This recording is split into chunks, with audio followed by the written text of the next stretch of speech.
brain to go proactive versus victim. How does that happen? Is it an accident? Is it a gift? Is it fate? Guess what? You can learn it. And the proof that you can learn it are the people that have been on the stage, people with no experience in our industry whatsoever that have become incredibly successful. It's mindset that does it for you. And we start, and I'm going to give you the big picture, and then my compadre, Alan Nagao, is going to come up, and he's going to give you some hands-on tools that go along the same topic. And he's also been very successful in his life as well, hasn't he? Oh, come on. So I'm going to use the metaphor of a big picture or a jigsaw puzzle. I'm going to give you the overview, the umbrella, and we're going to kind of narrow it down like a laser beam. How many people have done a jigsaw puzzle, just so I know? Pretty much everybody, good. And in the big picture of life, there's 4 ways you can make money. I know you've all seen this. You have 4 ways you can make money in life. You can be an employee, and as an employee, of course, you have very little time, very little money most of the time. You can be retired or a student, and you have no money but lots of time. You can be a traditional business owner like you heard on. Multiple businesses, $500,000 sold so that he could focus on Nu Skin. $500,000 lost, sacrificed, so he could focus on Nu Skin. And he's done way better than that, hasn't he? And so, one of the things that you have, don't clap for that, you're going to clap for yourself in a minute. One of the things that happens with leaders that makes the difference between a leader and someone who's not a leader is that some people will say, I'm going to be successful and I'm willing to do everything but. Have you heard that from prospects from time to time? I'm willing to call everybody that I don't know out of the phone book, but not the people I know. How many of us have heard that? Yeah, pretty much everybody. If you have a but in your big picture, if there is something you are not willing to do, there is very little chance that you're going to be on the stage. We place our obstacles in our own way. And the buts will bite you every time. Okay? And so business system is what we have to offer. So now let's get back to the jigsaw puzzle. So what happens when we have a jigsaw puzzle? We go to the store, we pick out a pretty box, we bring it home. What do? We turn that, empty it out onto the table, we turn over all the pieces, and then what do? We start to look for the corners. Does this have laser on it? I don't know. It does. We start to look for the corners. The speakers are in the way. Now, in the big picture of life, what do the corners represent? The corners represent your core values. You operate every day on core values, and sometimes they're not in alignment with what you're doing. And what do I mean by that? I once had a coaching client, and one of the things he was complaining about is that he was miserable all the time at his job. Of course, you've never heard that before, right? And so, what are you doing? Well, he was working in an ammunition factory. And he was miserable because it conflicted with his core value of peace and love. So every day he was doing something that was conflicting with his values. And if you do that in this business, you're probably not going to last very long. And one of the things that Nu Skin's really, really, really awesome at is attracting people with very solid idea of what their core values are, and they'll align and resonate with those of the company as well. So the 4 corners represent your core values, and there's 4 to 8 of them. There's a bazillion tools that you can buy out there that will help you figure out what your core values are. Your pastor or a spiritual advisor might be able to help you. Sometimes it's just your family member, and sometimes you just take a pen and paper and write down what's most important to you. And do that over a period of days or months, and you'll find some patterns. Another way to discover your core values is to go look at your credit card statement and see where you're spending money, because that's a pretty good idea of where your core values are. Right? So that's a real simple way to get to it. Now, what do the edges represent in the jigsaw puzzle? Well, the edges represent your rules. And that's what I mentioned earlier. What are you willing to do? What are you not willing to do to be successful? If you have a but in the way, it's going to slow you down or prevent you from getting up here on the stage. So be careful with your rules. Now rules, the good thing about rules is they can be flexible. They can be changed over time. You know, as a teenager, I might jump out of an airplane. As an adult with children, no way. Right? So my rules have changed with relation to that. There's a whole other funny story about that. So, now, you have this jigsaw puzzle, you put the corners in place, you put the edges in place, and what do you do next? Where's my rocket science genius up here? You start to put it together based on what? Colors, patterns. What are you going by? The picture on the box. What would happen if you got a jigsaw puzzle in a clear plastic bag? How long would it take you to do the jigsaw puzzle? Really long time. Now you understand why people turn 65 years old and they're standing in a Walmart greeting you saying hi. It's because they didn't have a clear picture of what their life was going to be like in their later years. Maybe they had positions that conflicted with their core values or they weren't aware what they were. It's the picture for your new skin business that has to be in place when you start. You have to have an idea of why you're doing this and what the end result is for you. And the more clear you are about that picture and the more emotional you are about it, the more likely you are to achieve it. If you just have a bunch of pictures slapped up on a board of things you want, guess what's going to happen? Not a whole lot. And that brings me to a slight divergence here. Words, the words we use are critical to your success. I want to be rich, I want to be wealthy, I want to be skinny, I want to have a great partner. What does all that mean? The word want means to not have.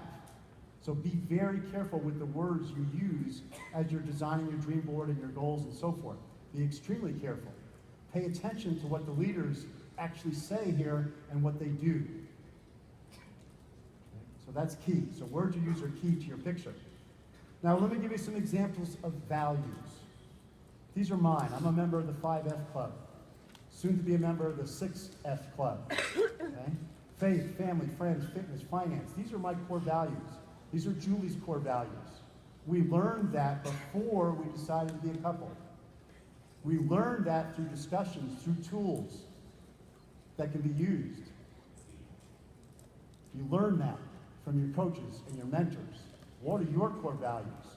They're going to be uniquely yours throughout your business, and they might shift a little bit over the years. You know, children have a way of redirecting your attention. Okay? Parents living nearby has a way of redirecting your attention. Okay, so your goals are going to be shifting over the years. Your values might shift a little bit, but by and large, your core values are your core values for the better part of your life. Now, what's the 6F? I recently added this for 2 reasons. Number one, we work with Nu Skin. What's our core product line? Core product line is ageLOC. What is ageLOC about? Staying young, staying healthy, staying beautiful, living to be beyond what most people live to be on. And there's no guarantees, of course.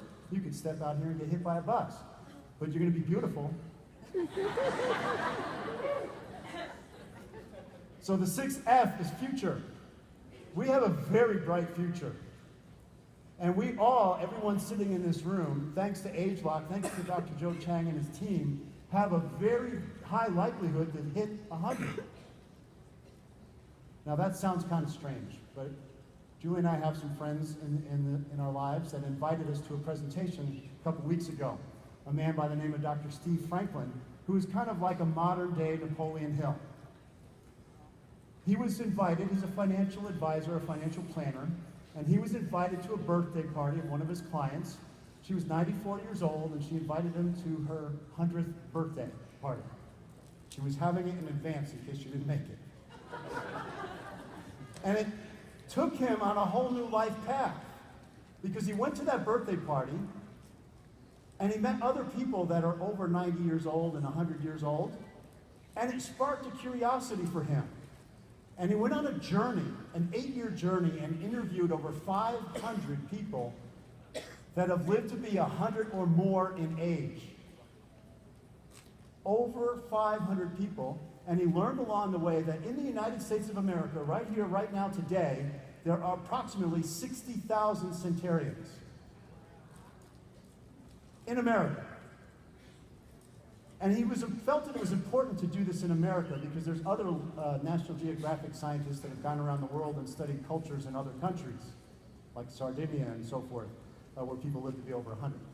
And a couple things that occurred or really struck me from Steve's presentation. Number one, out of the people that he interviewed that were over 100 years old, only 2 out of 100 thought they would live to be 100. You don't know what you don't know, and you won't know until you do, right? The second thing that struck me is that every single person that he shared the interview clips with us with said that they wish that they had saved more money, that they had to save at least 10%. And then there's one wonderful, charming lady who lives in Houston, and I really enjoyed this one, and I hope this sticks with you. You know, it's never really what you say, it's what people remember when they go home, and I really pray that you remember this one anecdote from today. And there's a woman on that video, and she's 107 years old. And Dr. Steve asked her, what was your best financial decision of your life? What was yours? I hope you get to say that for real, okay? I do. And so this woman, in her interview, she said the best financial decision she ever made in her life was to start her own business. She did it when she was a young lady. She had kind of like a boutique shop, a girly kind of shop that I don't know anything about. I wait outside in the car while Julie does that stuff. Okay? What's the worst financial decision you ever made in your life? Well, right away I thought of a list in my head, you know, all the different investments I've invested in over the years. Okay? They're educational investments at this point, according to my accountant. So what she said is the worst decision of my life was to sell my business. You have a willable, sellable asset with your Nu Skin business, and you better hang on to it, because you're going to have income that comes in day after day, day after day, night after night, if you start now and build it. And why was it the worst financial decision of her life? She's 107 years old, and here's the reason. No one in her family had ever lived past the age of 71. So when her sister passed away at the age of 71, she was 65, and she figured her time was limited. And so she sold her business, and she traveled around the world first class a couple times, taking all her friends with her until she was out of money. And then she kept on living, and living, and living. And so she said, you know, I was wealthy the first 65 years of my life, and for the last 30 I've been broke, and wealthy's better. All right. So mindset, based on your core values, based on your big picture for your life and your business. And I'll give you this other little coaching example. I had a gentleman one time that I was coaching through the goal setting process, dream boarding process, and he went home and he made this beautiful dream board, and he came back and he told me all about it and all the great things that were on his dream board, all the great things his family was going to do, all the places they were going to go, all the things they were going to have. And I'll just say his name was Bob. I say, Bob, there's only one problem with your picture.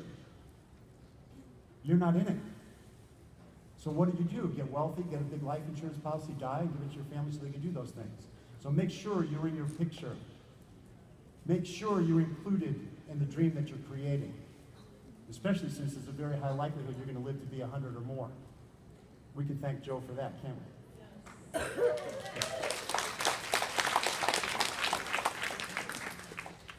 So how do you get to the mindset? Okay, the brain, the human brain, neurology is my background. The human brain has basically 5 things that it keys in on, okay? Sight and sound and smell and taste and kinesthetics. And sight, of course, is reading and seeing. So we do learn that way, don't we? That's the 3 R's from school that we used to teach in school. And so sight, reading, and seeing. So what happens when you're in an event like this? What do you see? You see leaders. You see people that are new, that are just getting started. You see people that are just like you. You see people that have less than you, that have done more than you. That should be an inspiration. You shouldn't beat yourself up about that. You're in the right place at the right time with the right people. We listen. I hope you're listening to me. I hope you remember 1 or 2 things that I say today.